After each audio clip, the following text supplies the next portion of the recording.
Il y a eu un gros débat sur la TVA, tous les auto-entrepreneurs surtout Oui. se sont levés, on dit oui c'est inadmissible, nanani nanana. À juste titre on s'était eu au téléphone et tu m'avais dit attention ça ne concerne pas que les auto-entrepreneurs mais n'importe quelle entreprise, déjà ça c'est la première chose. Là on rentre dans le champ. Donc déjà ça c'est le premier point, c'est toutes les entreprises sont potentiellement soumises, il y a juste des activités qui sont exonérées par nature, le médical, l'assurance, voilà, la formation, des choses comme ça. Effectivement déjà pour reposer le contexte global sur la TVA, il y a un système qui s'appelle la franchise en base de TVA. Par défaut normalement toute entreprise qui rentre dans ce qu'on appelle dans le champ de la TVA, c'est-à-dire qu'il y a une activité qui est censée être soumise à TVA et la location immobilière est censée être inclue.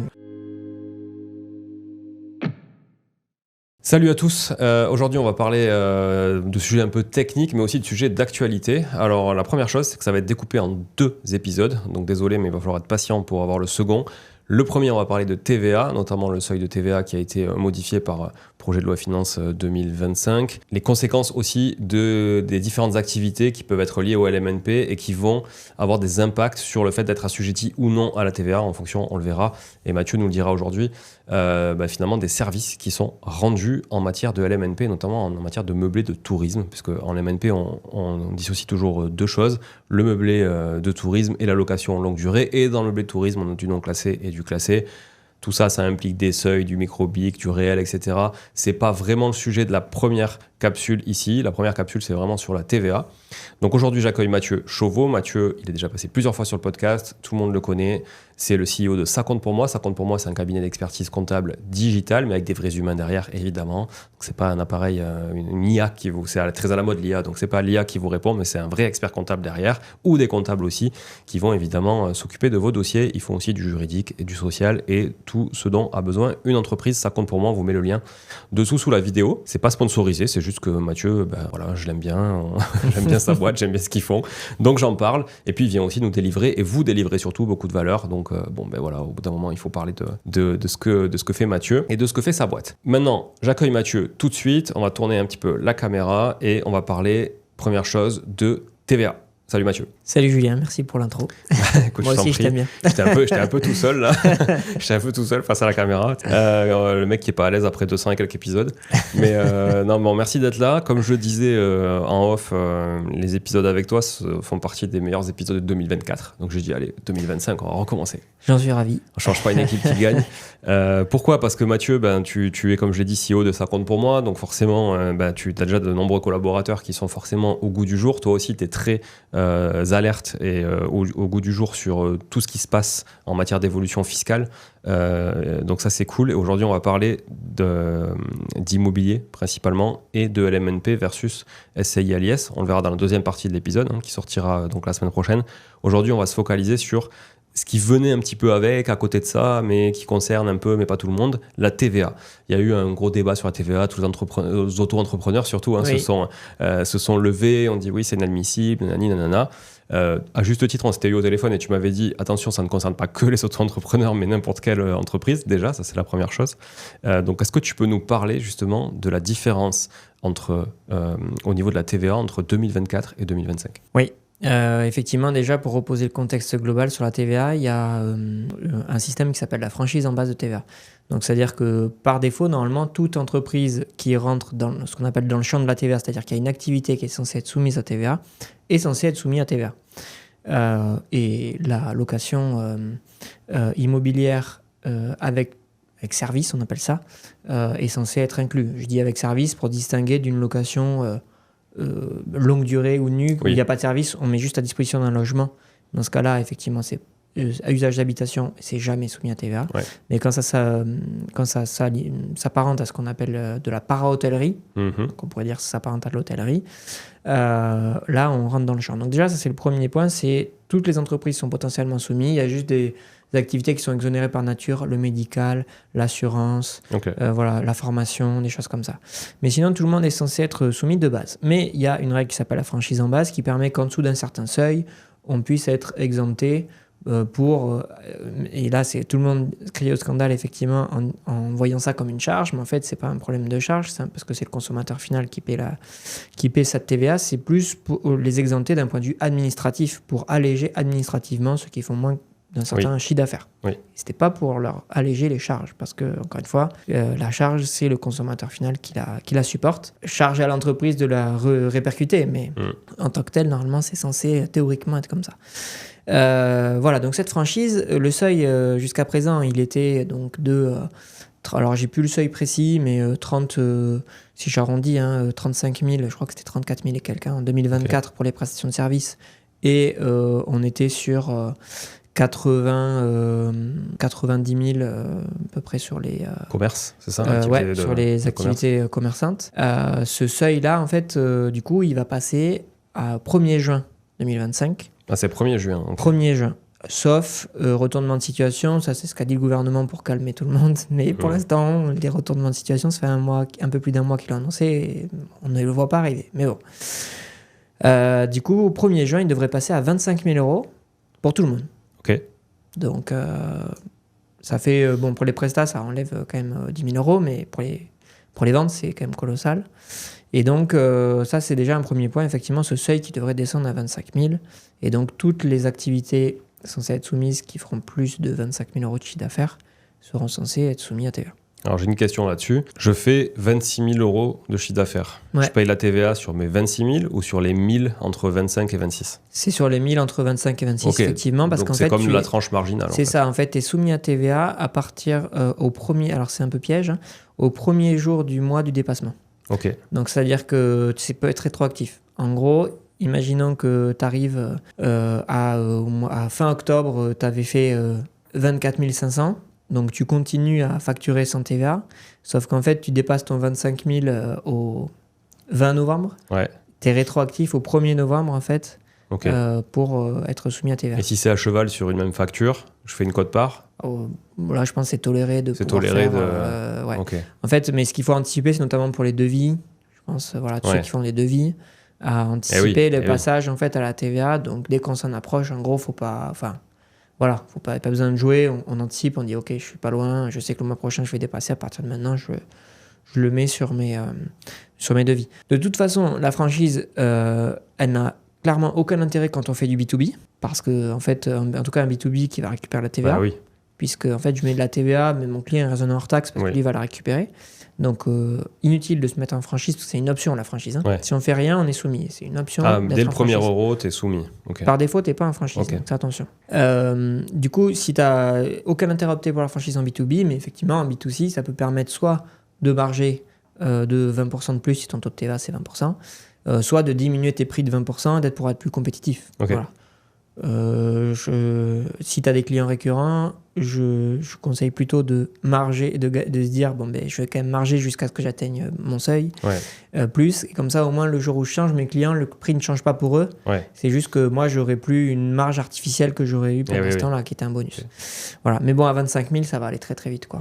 Je pense que... Et alors là une dernière chose, c'est que ce que tu as dit, c'est que c'est tout le monde qui est concerné, vraiment, peu importe que je sois en micro, en société, j'ai une SAS, une SARL, peu importe. N'importe quoi, parce que c'est vrai que tu disais, c'est beaucoup les micros, les auto-entrepreneurs. C'est eux qu'on entendait en tout cas sur les réseaux et tout ça. Et tout le monde d'ailleurs, toute la presse, en même temps, c'est parce que la presse a dit la TVA sur les auto-entrepreneurs. Bon, forcément, la presse, ils prennent les sujets généraux. Closer, c'est pas trop leur sujet. Quoi. Donc du coup, ils ont fait des raccourcis, mais c'est pas les auto-entrepreneurs, c'est tout le monde. Donc, mais au final, ça change pas grand-chose, parce que c'est que 10 000 euros d'écart. Pour les prestats. Ouais, pour les prestats de service, mais ça veut dire que je suis graphiste freelance. Aujourd'hui, je facture des particuliers qui veulent faire des bidouilles, des livres photos, des trucs, j'en sais rien. Enfin, d'ailleurs, c'est une graphiste freelance, ça bosse très peu pour des particuliers en général, mais bon, peu importe. Mais j'ai une activité, je refais les ongles, je fais des services, voilà, ça c'est pour les particuliers. Plus pour les particuliers. particulières. C'est très à la mode en plus. Donc, je refais les ongles. Du coup, ça veut dire que aujourd'hui, au-delà de 25 000 euros, je vais devoir payer de la TVA. Avant, c'était pas le cas. Mais en soi, si je faisais 80 000 euros, de toute façon, ça change pas grand-chose pour moi parce que c'est que sur un gap de 10 000 que je vais payer plus de TVA. Oui. Mais par contre, que sur l'année en cours, parce qu'après, une fois que tu as passé, l'année d'après, ça sera dès le 1er euro. Ah, l'année d'après sera dès le 1er euro, d'accord. C'est pour ça que c'est pas 25 000 euros de chaque première année, quoi. Enfin, de chaque année, je veux dire. Non. Les 25 premiers mille, pardon. Non, tu repars pas à zéro chaque année. Effectivement, tu as droit une fois dans ta vie, on va dire, dans la vie de l'entreprise. Donc, effectivement, tu passes. Et une fois que tu as passé, c'est au premier jour du mois de dépassement, mais pour toute la vie. Okay. Je ne suis pas rentré dans le détail de la complexité, mais en fait, il y a un seuil majoré, pour être précis. Donc, c'est-à-dire qu'en fait, si tu ne dépasses pas le seuil... en fait, le premier jour du mois de dépassement, c'est pour le seuil majoré. Et le premier jour... et sinon, si tu es entre le seuil et le seuil majoré, c'est à partir de l'année d'après. Voilà. Mais le seuil majoré, j'en parle pas parce qu'il y a très peu d'écart. Je sais plus, le nouveau seuil majoré, il va être à 27 500, je crois. Donc, tu vois, c'est si tu es entre 25 et 27, enfin... Mais en gros, la différence entre les deux, c'est juste, j'ai parlé en fait comme si on dépassait le seuil majoré, moi, premier jour du mois de dépassement. Mais si tu es entre les deux, mais la fenêtre est très très très petite, ça veut dire que tu basculeras qu'au premier de l'année suivante. Mais en soi, ça veut dire que tu peux pousser quelques milliers d'euros sur la fin d'année et basculer que le mois d'après. Mais franchement, généralement, quand il y a le dépassement, c'est pas très significatif. Généralement, quand il y a le dépassement, c'est seuil majoré. Mais il y a un truc, ça me paraît bizarre parce qu'en fait, j'ai l'impression qu'il y a beaucoup d'entrepreneurs qui, même au-delà de 35 000, avant que ça passe à 25 000, facturaient toujours en hors-taxe, quoi qu'il en soit. En fait, il y a beaucoup de micros qui pensent qu'ils ne sont pas soumis à TVA parce qu'ils sont en micro. Exactement. Et nous, on récupère beaucoup de clients qui font beaucoup plus que le seuil. Et du coup, ok, vous faisiez comment vos déclarations de TVA? Ah, j'ai jamais fait de déclaration de TVA. Vous avez passé le seuil? Non, j'étais en micro. Oui, je connais pléthore d'auto-entrepreneurs qui font bien plus que 35 000 déjà sur la première année et qui, même la deuxième ou troisième, ne vont pas facturer, vont pas collecter de TVA, quoi. Eh bien, pas vu, pas pris. Et c'est fou, ça. Et notamment des agents commerciaux en immobilier. Ça veut dire que, par exemple, tu fais quelques ventes, tu y es vite, finalement. Je suis pas étonné. Mais en fait, généralement, c'est vraiment les gens ont associé, c'est pour ça, tu l'as vu d'ailleurs dans les réactions, les gens ont associé micro... exonération TVA. Micro TVA, ils pensent qu'il y a un lien entre les deux alors qu'il n'y a aucun lien entre la micro et la TVA. La TVA, c'est un régime qui s'applique à tout le monde. Le micro, c'est juste en fait sur le résultat, le calcul du résultat fiscal imposable. Ça n'a rien à voir avec la TVA. Je t'avoue que même moi, je pensais que les auto-entrepreneurs, c'était tu mettais la petite phrase TVA non applicable. Oui, article 293 bis du CGI. Voilà, tu connais mieux que moi.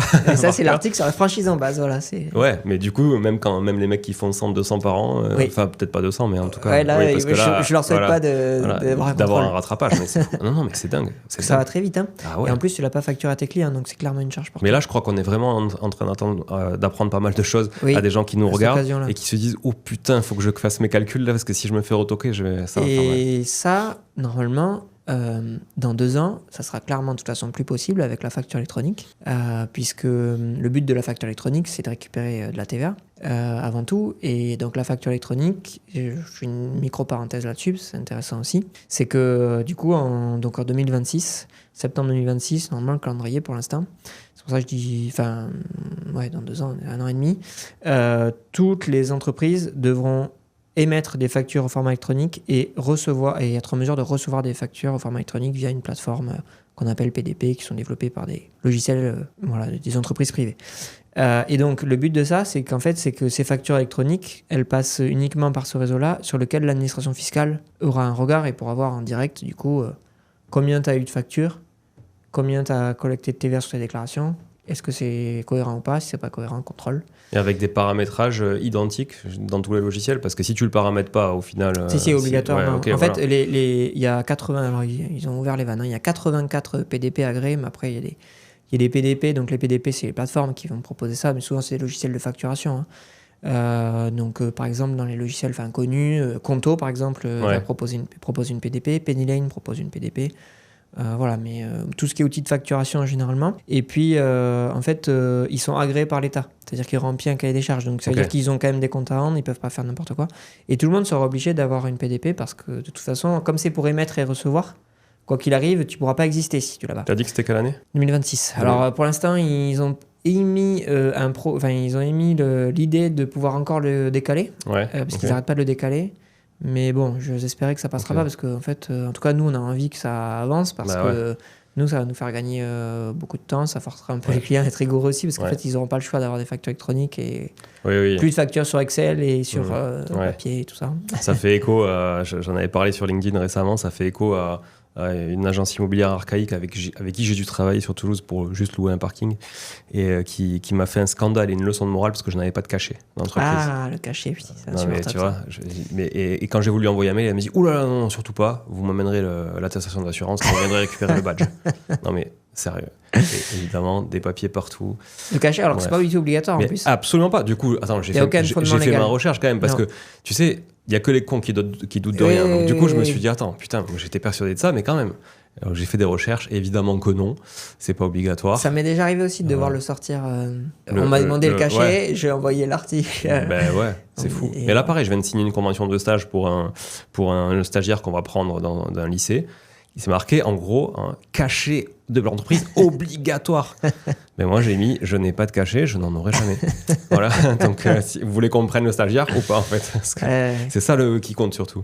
Donc, bref. Donc bref, la facture ok. électronique va permettre de régulariser la TVA parce qu'aujourd'hui, en fait, la principale perte de revenus, parce que là, pour l'État, c'est la TVA enfin la fraude à la TVA. Ouais. Et donc ce que tu me dis en fait partie. Ah, mais il y en a beaucoup. Tu as ce type de choses et puis tu as plein d'autres. Alors pour le bâtiment, ils ont déjà commencé à régler parce que maintenant avec l'autoliquidation, c'est-à-dire entre entreprises Oui. et bâtiments, ils ne se facturent plus de TVA et tout. Oui. Mais voilà, il y a ce qu'on appelait des carousels TVA. Bref, on ne va pas rentrer dans ce Ok. détail-là, c'est pas l'objet, mais en tout cas, voilà la règle pour la franchise en base. Et sur, alors, précisément, le LMNP. Oui, donc le LMNP. TVA ou pas TVA si je fais la location courte durée. Donc voilà, déjà, c'est quel type de location? C'est pour la location courte durée qu'on appelle aussi para-hôtelière, donc avec des services. Meublé de tourisme. Meublé de On appelle ça, tourisme. sur le site aussi. du gouvernement, ils appellent ça meublé de tourisme. Meublé de tourisme aussi. Ouais. Donc, si c'est ça, effectivement, là, il y a depuis août dernier déjà, il y a une transcription d'une directive européenne sur le sujet pour venir préciser, donner des précisions sur quelles étaient les caractéristiques à remplir. Parce que ça existe depuis très longtemps, la TVA para-hôtelière, sur la para-hôtellerie. Mais en fait, si tu veux, les critères, donc les 4 critères, c'est, et je reviendrai en détail après, petit déjeuner, ménage, linge et accueil. Ces 4 critères-là, généralement, quand tu faisais de la location type Airbnb, tu ne remplissais pas 3 de ces 4 critères-là, puisque pour être soumis à TVA, il faut remplir 3 de ces 4 critères-là, tels qu'ils étaient définis jusqu'à présent. Puis au 1er août, ils sont venus changer la définition du remplissage des critères. Du coup, ça a changé pas mal de choses. Et là, après la loi de finances, voyant que tout le monde découvre le sujet, ça a excité un peu, parce que si tu veux, tout le monde a fait sa veille au moment de la loi de finances et a découvert le truc du mois d'août. Alors, je ne veux pas prêcher pour ma paroisse, mais nous, on avait découvert le truc en septembre déjà, on avait prévenu nos clients, mais en tout cas, il y en a beaucoup qui se sont émus du sujet à l'occasion de la loi de finances. Et donc, l'administration est venue apporter des précisions le 26 mars, là, tout frais, pour encore une fois préciser. Voilà. Donc on revient de loin parce que Donc avant le 26 avril, mars. On est le 1er avril, déjà c'est pas un poisson d'avril. Oui. Je tiens à le Déjà. préciser parce que, bon, pour ceux qui ont lu mes poissons d'avril, je parlais de réforme 2026 et LMNP en allait plus, disparaître. Oui, pas loin. Hein. Voilà, pas loin. Mais là c'est pas un poisson d'avril et on a une actualité toute fraîche Oui. qui est le 26 mars. Oui, parce que et heureusement qu'elle est arrivée parce que sinon c'était violent. Ouais. Et finalement ça va. Donc, mais il y a quand même voilà. Donc quelle sauce on est ça mangé. consiste. Donc bon, petit déjeuner, je le passe rapidement parce que généralement effectivement sur la Oui, location courte on n'a durée pas. on n'est pas soumis, c'est plutôt les Ouais. gîtes, Oui. les chambres d'hôtes, etc. Ensuite l'accueil, je vais faire. Donc l'accueil, en fait, c'est donc je dis le truc final après le 26 mars. C'est-à-dire que l'accueil, du moment qu'il n'est pas physique, il n'est pas considéré comme condition remplie. Ok. Donc pour moi, c'est là-dessus qu'il faut, en tout cas, qu'on peut jouer aujourd'hui, le plus facile entre guillemets. Donc, ça veut dire Après, une boîte à clés. Voilà, boîte à clés ou serveur Entrée connecté. autonome. Ouais. Entrée autonome. En tout cas, physiquement, il n'y a pas d'accueil, il n'y a pas de rencontre physique. Ok. Mais ça, c'était pas le cas. C'était En fait, entre le 1er août, c'était pas le cas. Au niveau Ouais. européen, ils avaient dit même une boîte à clés. C'est de Et en fait, l'accueil, ouais. ils avaient précisé c'était un accueil non personnalisé. Ah oui. Et donc non personnalisé, effectivement, une boîte à clés, c'est pas personnalisé. Ouais. Et en fait, du coup, enfin, ils avaient mis, non, c'est pas non personnalisé, c'était personnalisé ou non, bref. Ouais. Et là, ils sont venus préciser en disant qu'il fallait qu'il n'y ait pas d'accueil physique, ou en tout cas, ou Oui. une alternative possible à un accueil physique. C'est-à-dire qu'il faut jamais que tu puisses le proposer. C'est-à-dire que c'est pas est-ce que vous préférez être autonome ou est-ce que je viens vous voir. Ok. C'est vous êtes autonome. Ok. Voilà. Putain, moi au Portugal, tu vois, nous on accueille tout le monde. Heureusement, on n'est pas sur ce genre de Portugal. discussion là-bas. Tu vois, on accueille tout le monde bien, on vient vous chercher au parking et tout. Et oui. Ça, c'est cool. Donc là, ça c'est sur l'accueil. C'est soit tu as une entrée autonome, boîte à clés, serveur connecté, tout ce que tu veux. Et dans ce cas-là, effectivement, tu remplis pas la condition. Et auquel cas, si tu ne remplis pas déjà petit déjeuner et accueil, bon, il n'y a même pas besoin de creuser les deux autres parce qu'il t'en faut 3 et tu en as déjà éliminé 2. Mais bon, faut-il encore pouvoir avoir la boîte à clés, parce que dans les villes c'est compliqué, dans les grandes villes ils autorisent plus les boîtes à clés sur la voie publique. Ouais. Faut que ton immeuble il soit adapté, bref. C'est le cas d'ailleurs pour les Toulousains qui nous suivent, et c'est le cas d'ailleurs dans d'autres villes déjà.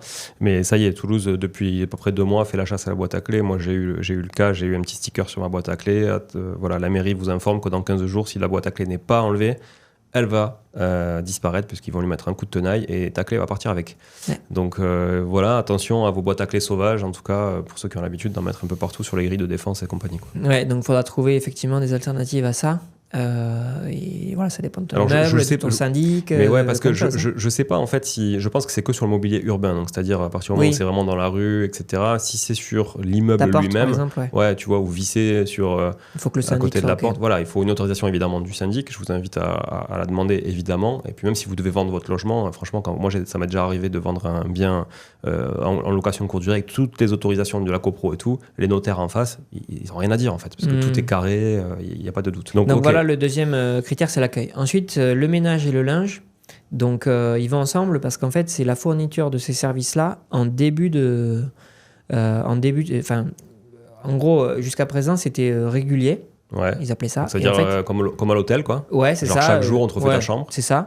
Et en fait, maintenant, ils sont venus dire que pour les séjours de moins de 5 nuits, ça, encore une fois, c'est la précision du 26 mars, 5 nuits, le ménage et le linge fourni en début de séjour étaient considérés comme réguliers. Rempli. Tous les 5 jours, au final. Ça veut dire qu'en gros, si c'est un séjour de, si c'est un séjour de moins de 5 nuits, en gros, tu es rempli, puisque tu as mis ton linge et ton ménage au départ, donc les conditions sont remplies. Et si c'est plus de 5 nuits, ça va dépendre de si tu le renouvelles au bout de 5 nuits ou pas. Si tu le renouvelles pas, il ne sera pas rempli, effectivement. Okay. Mais bon, ça devient effectivement une petite usine à gaz de savoir moins de 5 nuits, plus de 5 nuits. Donc, parce que les moins de 5 nuits ne seraient pas soumis, les plus de 5 nuits, oui. Est-ce qu'ils sont dans le seuil de la franchise? C'est un vrai bazar. Donc, nous, on conseille plutôt d'être sûr de ne pas avoir 3 critères. Oui, voilà. Et voilà. Alors, avant que là, on parle qu'ils viennent apporter ces précisions sur l'accueil et la boîte à clés, on disait à nos clients de voir s'ils ne pouvaient pas jouer sur le linge, parce que le ménage, ça devient compliqué quand même de jouer là-dessus. Maintenant, c'est un peu un acquis. Et puis, en plus, tu as vraiment des frais de ménage sur les plateformes, plus, etc. C'est écrit. Parce que le frais de linge, tu peux le rajouter, mais personne ne le rajoute. C'est inclus dans la presta. C'est ça. Ouais. Donc, vous pouvez jouer sur le linge. Je ne vais pas le dire, mais au moins sur l'annonce, en tout cas. Ouais. Après, la réalité, chacun s'organise comme il veut. Mais on voyait plutôt qu'il fallait jouer sur le linge. Mais au final, maintenant, avec cette précision du 26 mars, je pense qu'il faut plutôt jouer sur l'accueil, ça me paraît plus simple parce que le linge, ça dégrade clairement la prestation. L'accueil, un petit peu aussi, c'est vrai, mais peut-être moins quand même. Oui, carrément. Non, il n'y a plus d'accueil aujourd'hui dans les conciergeries, ils ne s'embêtent pas, ils optimisent, ils industrialisent, c'est que de la boîte à clés. Donc il faut, en tout cas, pour ceux qui n'étaient pas dans ces critères-là, attention, parce qu'avec ce seuil de 25 000, sur de la courte durée, ça va vite, quoi. Ouais, ça va très vite. Le chiffre monte parce qu'il y a des charges en face, etc. Donc, mais si tu remplis pas 3D4, c'est bon. C'est le seuil de TVA, il y en a un quand même Non, il ne se considère pas parce que tu es hors champ. Il n'y en a aucun, hors champ de TVA. Tu es hors champ. Mais pour être dans le champ, il faut remplir 3D4. Et si tu remplis 3D4, là, il faut apprécier le seuil de la franchise. Donc, il faut faire attention, si on exclut le petit déjeuner, à pas d'accueil physique. Ou si vraiment on est obligé d'avoir un accueil physique, il faut jouer sur le linge ou le ménage, pas fournir le linge. Il y en a encore, des fois, qui ne fournissent pas le linge. Ou alors... faut laisser un billet. Le linge, il est même pas. Les lits sont pas faits, il faut te le faire toi-même. C'est vrai. Et c'est même pas pour une histoire de TVA. C'est vrai. C'est une histoire de service, de culture du service. C'est ça. Donc, du coup, bref, il va falloir que chacun adapte sa stratégie pour pas trop dégrader son service tout en ayant ça. Parce que là, pour le coup si tu es soumis, donc c'est 10% la TVA sur l'hébergement. Et là où je disais, c'est le consommateur final qui paye, c'est une chose.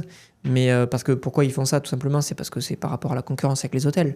Puisqu'au final, ça devient quand même très concurrentiel avec un hôtel. Et donc, du coup, mécaniquement, il faut pouvoir jouer à armes égales avec les hôtels. Mais typiquement, si tu as quelqu'un qui... en gros, il faut voir, est-ce que ça vaut 10% de plus de fournir ces services-là? Est-ce que le client va l'apprécier à hauteur de 10% de plus versus un autre qui n'aura pas d'accueil ou le linge ou je sais pas quoi. Donc en gros, je pense qu'il y a quand même une stratégie sur la courte durée à adapter en fonction de ça quand même. Toi, tu penses qu'à l'avenir, ça va encore bouger, qu'il y a vraiment... est-ce qu'il y a un lobbying hôteliers, tu vois, Ouais, derrière, un clairement. truc comme ça, qui poussent et qui justement souhaitent un alignement des contraintes. Bah, clairement. Sur l'autre sujet de cette année qui est l'amortissement aussi, c'est clairement lié à ça aussi. En fait, parce que s'ils avaient voulu jouer que sur la crise du logement, ils auraient joué que sur la courte durée, mais en fait, ils ont tapé tout le monde. Donc, je pense que en fait, ce statut, effectivement, dérange de manière générale les hôteliers, mais pas que. Je pense les villes, en fait. Tu vois bien, les villes, ils font la guerre aux boîtes à clés. Ils limitent le nombre de biens par personne. Ils limitent le nombre de... Enfin, on voit bien tout ce qui se passe. Hein.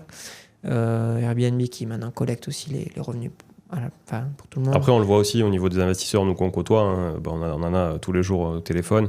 C'est vrai qu'il y a quand même, on va dire, un mouvement des gens qui exploitaient en location courte durée dans les villes qui vont maintenant le faire de plus en plus dans les campagnes parce qu'il y a moins de contraintes, etc. Mais est-ce que ça va durer, ça? On ne sait pas. Parce que c'est pareil, au bout d'un moment, les villages, quand ils auront des boîtes à clés partout et des gens qui viennent d'un peu partout dormir une nuit, 2 nuits, je ne sais où, sans trop d'attachement au village finalement, avec la possibilité de créer des dégradations sur le mobilier urbain et aussi de, on va dire, casser la quiétude d'un village. Je ne sais pas combien de temps ça va durer. Mais... Puis après, à la fin, en fait, c'est toujours la question de combien tu gagnes, parce que en soi, si tu vas ailleurs pour t'éviter une contrainte, mais au fait que tu loues moins, tu vas peut-être gagner moins quand même à la fin, avec des plus de contraintes. Donc c'est pour ça qu'il y a cet arbitrage aussi sur, tu vois, l'accueil. Enfin, te dire, nous, c'est ce qu'on se disait, on enlève le linge, ça peut paraître facile, mais tu vas perdre des locations. C'est sûr. Donc, du coup, tu perds de la TVA, mais tu factures pas la TVA, mais tu perds de location. Enfin, faut vraiment avoir une vision globale, je pense, tant sur cet aspect TVA que sur cet aspect contrainte des villes, que sur cet aspect amortissement, qui est l'autre sujet. En fait, il faut juste voir à la fin, est-ce que tu es gagnant ou pas, quoi. Ok, bah écoute, très clair. Je pense qu'on a fait le tour sur la TVA, c'est cool. Prochain épisode, on parle justement des amortissements. Tu l'as cité 2 fois là, dernièrement. C'était le teasing. Voilà, des amortissements parce que c'est une question qu'on me pose vraiment toutes les semaines, même quasiment tous les jours. C'est un sujet qui inquiète beaucoup de monde. J'étais au salon de l'IMO tout le week-end. Voilà, les gens, la première question, c'était oui, mais avec le nouveau projet, tu vois, mais toujours avec des connaissances un petit peu légères aussi sur le sujet et sans non plus finalement avoir de visibilité très concrète. Donc dans le prochain épisode, et je vous invite à vous abonner et à bien rester, à mettre toutes vos notifications, à nous ouvrir les bras en grand avec Mathieu pour vous parler des amortissements. Et justement, on va comparer, maintenant que tout est acté, parce qu'on avait fait un épisode l'année dernière où on avait fait un teasing. On avait fait, on avait été visionnaire. On avait fait des hypothèses, mais effectivement, elles tout à fait, elles se sont confirmées. Et là, on va vraiment vous partager aussi, à l'écran, on va mettre des tableaux, on comparera le LMNP version 2024 versus version 2025. Pour 2026, ça reste un poisson d'avril, on verra si ça reste ou pas. Voilà. Je suis pas sûr. Et on vous comparera aussi, parce que c'est la question, LMNP 2025 versus SCI-LIS 2025. Voilà. Merci à tous, à très vite. Oui, merci. Tu veux dire quelque chose ? Non, merci. Merci à tous, à très vite. Ciao, ciao. Merci, ciao.